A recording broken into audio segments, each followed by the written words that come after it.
Oh, it's fantastic to be back, boys. It's the Draft and Trade podcast for the 2013 off season. I'm Josh Ricardo. I'm Beyond the Boundary.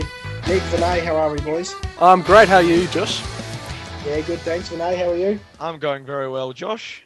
Now, guys, we're going to jump straight into it. We've got a very special guest joining us today. She's done a good amount of work with TAC Cut Radio. Her name is Paige Cardona. How are you, Paige? Hey Josh, how you doing? Yeah, good, thanks. We're doing well. We've got you on to talk about the draft that's coming up on Thursday night, and what we'll do is we'll go through each team individually and speak about what they need and who are they after. We'll start with the Adelaide Crows. We'll go in alphabetical order. Paige, they've got picks 23 and 46, and we'll upgrade Rory Laird and Kyle Hardigan.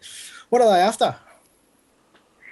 Oh, it's a funny one for the Crows because they're they really haven't got an ability to, I guess, pick on what they need like a lot of other clubs. So with their first pick of 23, they'd probably be taking the best available. There's a few different guys that are linked around that mark at the moment.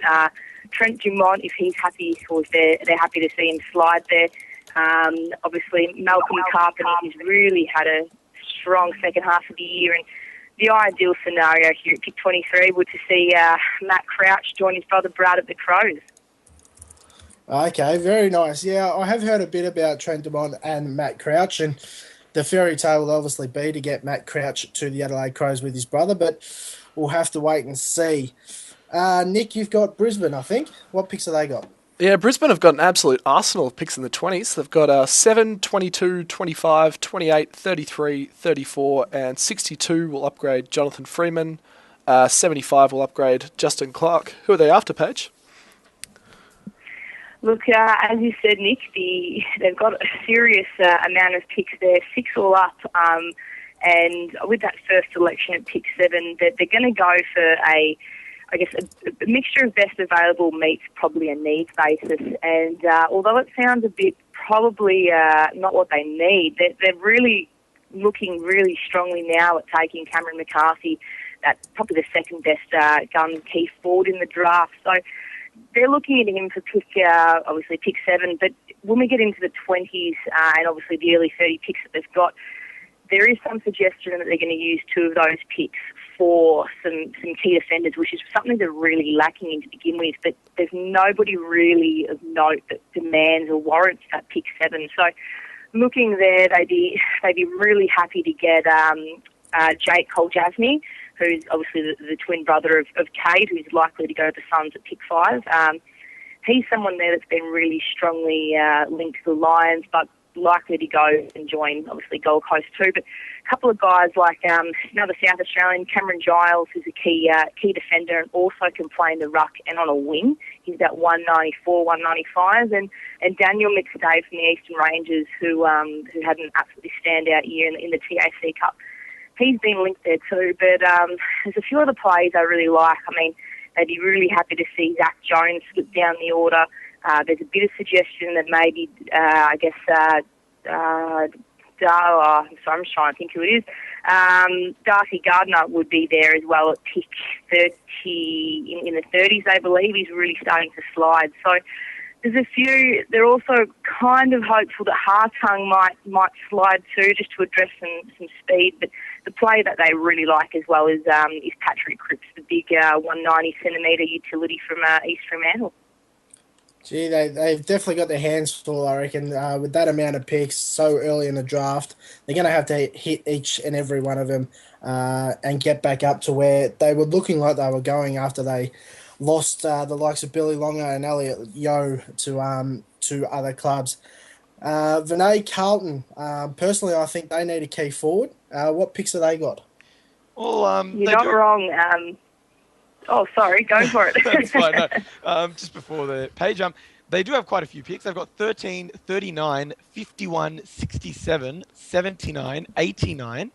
And then they're going to elevate Tom Bell from the rookie list. And they've also got pick 94, but they also plan to elevate Ed Kerno from the rookie list. So go ahead, Paige. Well, with that, as you said just before, Josh, with obviously that need for a key forward, they've gone cold on looking to recruit a key forward with that pick 13, and it's probably more to do with the fact that they believe that McCarthy might be gone before their pick comes around. But being a bit of mail of late that somebody like a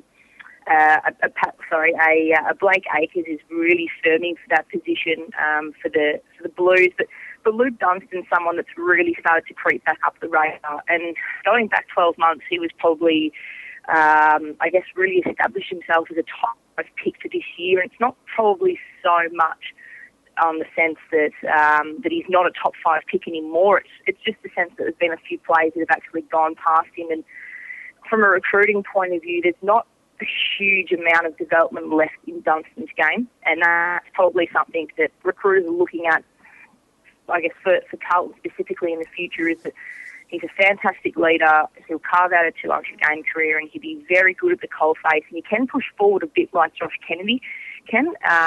But in terms of what he can really develop in his game, like, he doesn't have that leg speed. He doesn't have that spreading ability, that outside game, or that defensive, back in obviously defensive 50.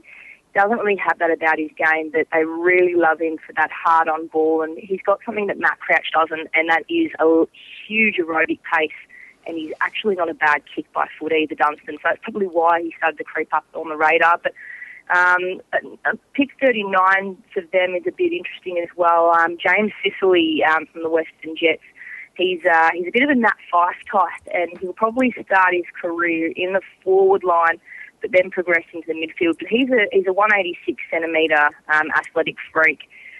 He's a genuine medium forward at the moment, but once he really improves his tank, he'll roll through the midfield. But they've got a few selections to really to look at, especially with they're hoping that Mitch Thorpe probably slips through to them pick 39 too and doesn't get snapped up by Fremantle in the period.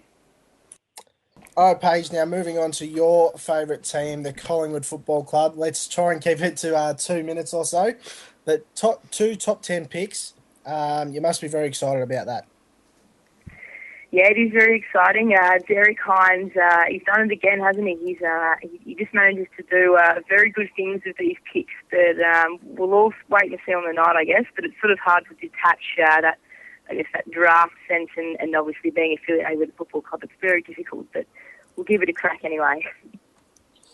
All right, we move on to now my team.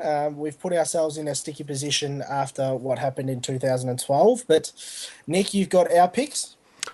Essendon have picked 26, 55, 64s for Lachlan Dalglish for a rookie elevation.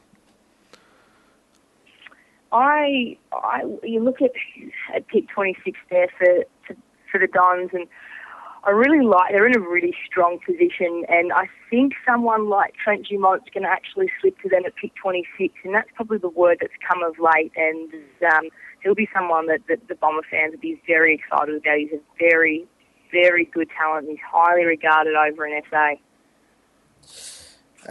Let's quickly move on because we're running out a bit of time. Vinay, Fremantle, what picks have they got? They have got picks 17, 37, 58 and 70, which they're going to use to elevate Matty Taberner from the rookie list.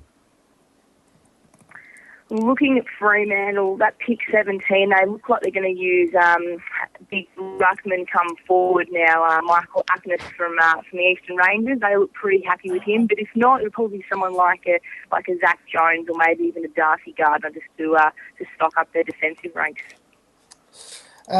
Geelong, Paige, they've got 16, 36, 41, and they'll upgrade George Burberry and Josh Walker with their last 2 picks.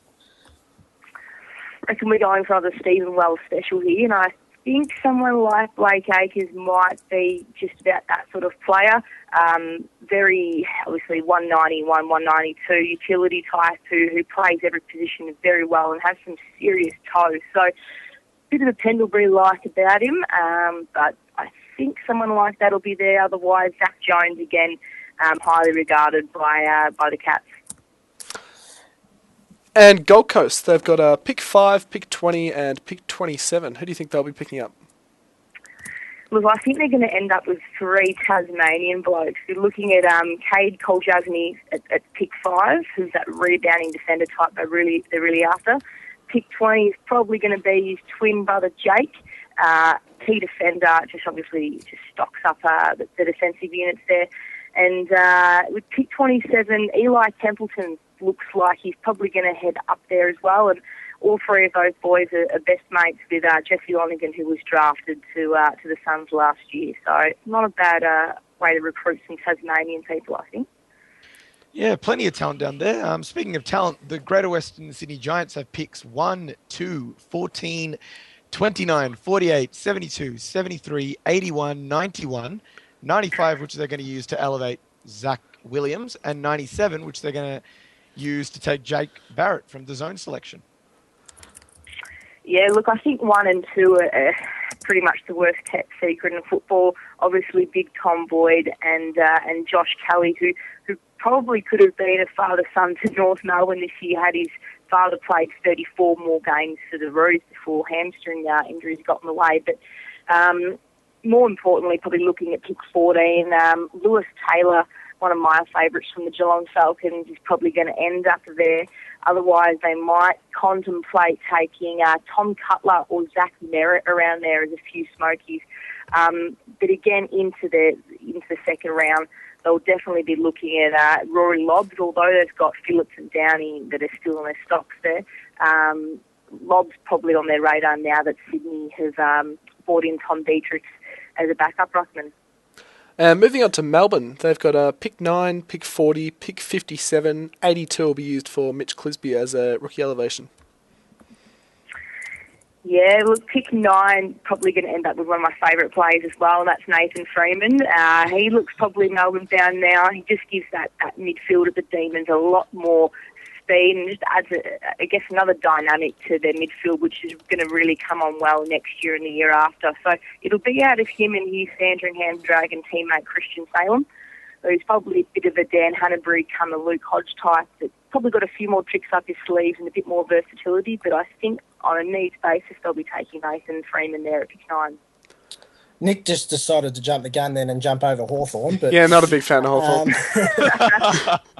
A lot of talk is surrounding young WA prospect Dale Garlett. Will he get to the Hawks, Paige?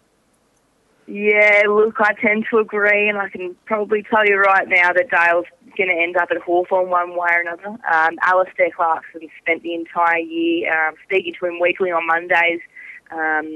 His welfare management, Garlett in particular, have been very strongly connected with Hawthorn throughout the year, so much so that they've paid him visits when they've been over there. And when you're looking at a team like Hawthorn who have that welfare and those senior players around him, and obviously Indigenous boys like Sean Burgoyne for starters who are really going to be able to take him under their wing, there's nobody else they're looking at for pick 24 there. It will be Dale Garlett. Renee, you've got North Melbourne? I do. They have got pick 8, which I assume they'll use their father-son selection on, and they've also got pick 30 and pick 47. Yeah, pick 30 is probably a key defender of someone who they'll look at, and that'll most likely be Cameron Giles if he's still available.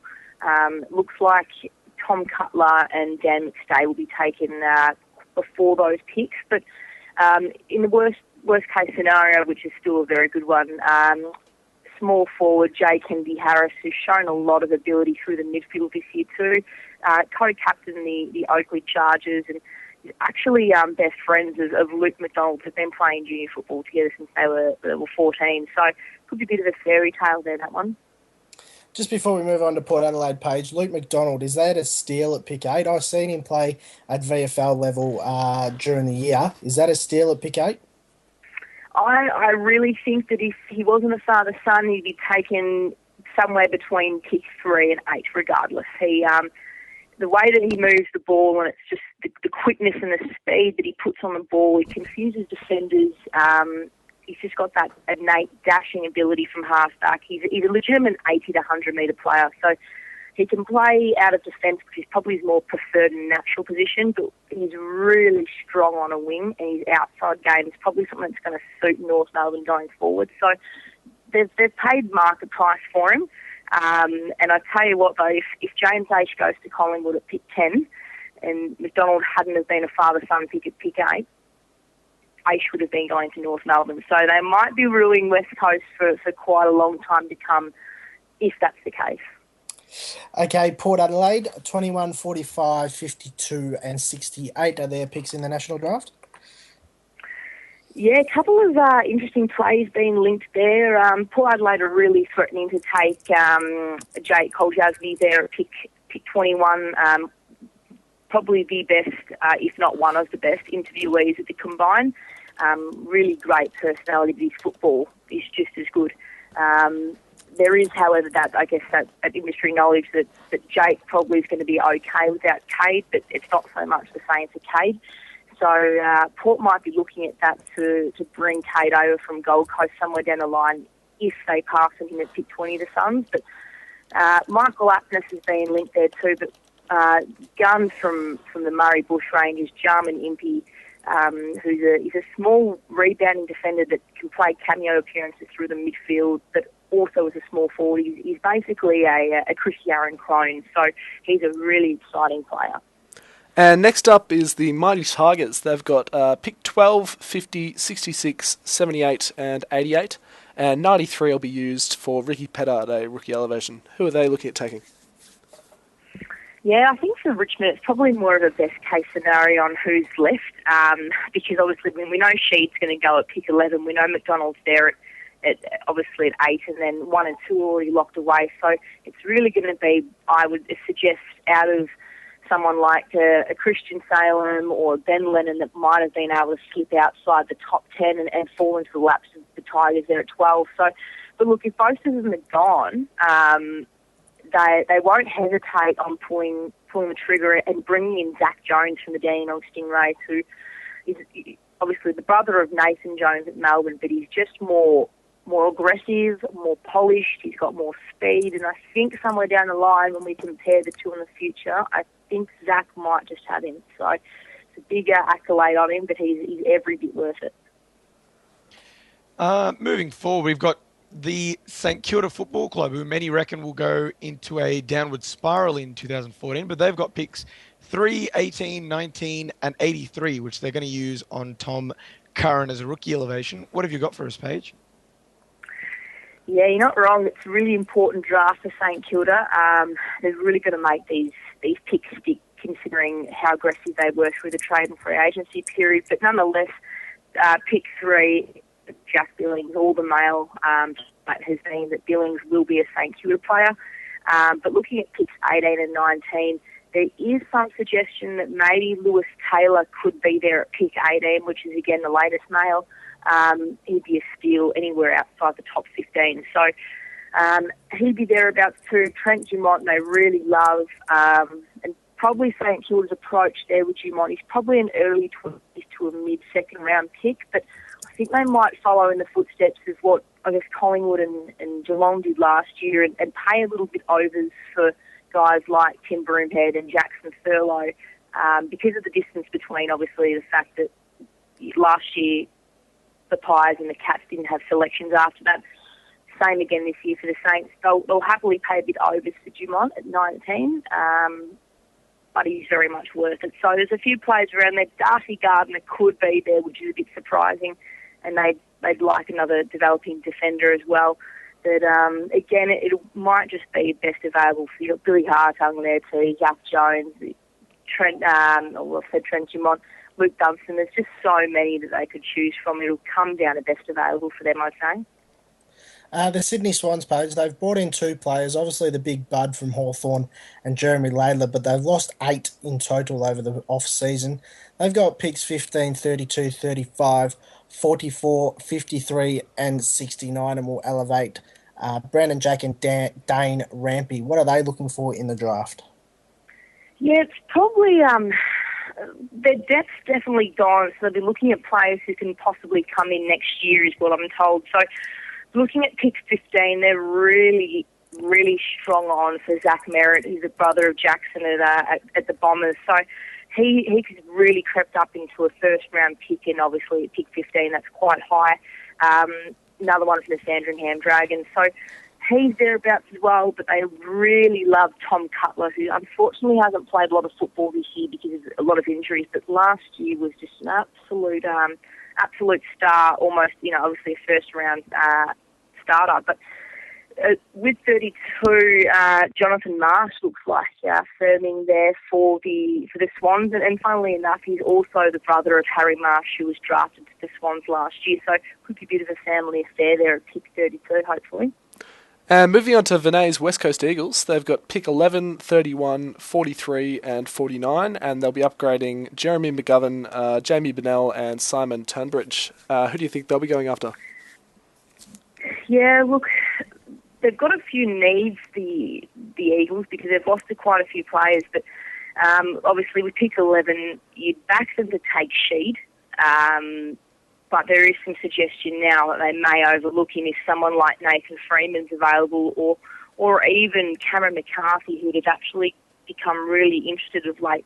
But looking into their picks after that, they really like Patrick Cripps, but they're not certain he'll be there. But another local guy, Nick Robertson, who basically was up there as well with Josh Kelly in the 3-kilometre time trial.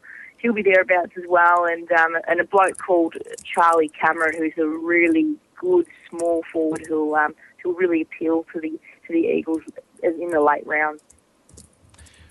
Thanks for that, Paige. Finally, we've got the Western Bulldogs rounding it out. They've got pick 4, 42, 60 and 84, which they're going to use to elevate the prolific Brett Goods. So what have you got for us on the Bulldogs?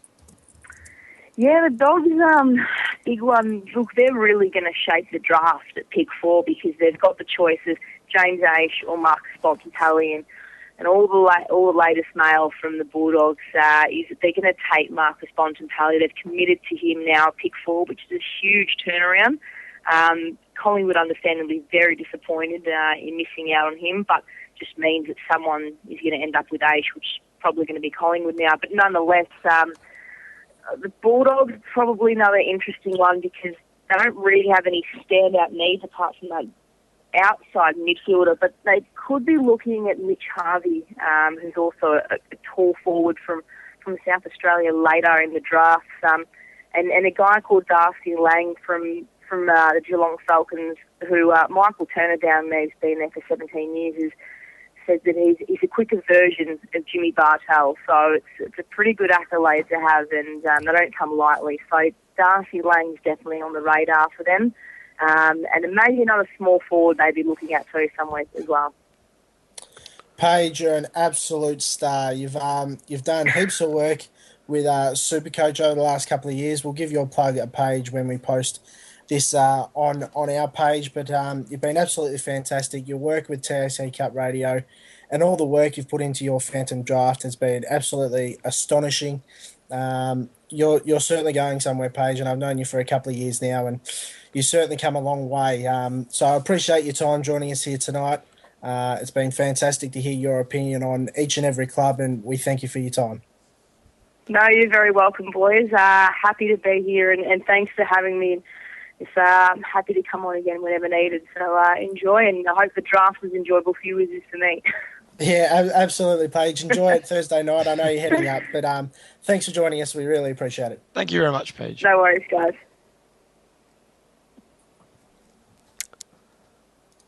Okay. Beautiful, Paige. You're a star.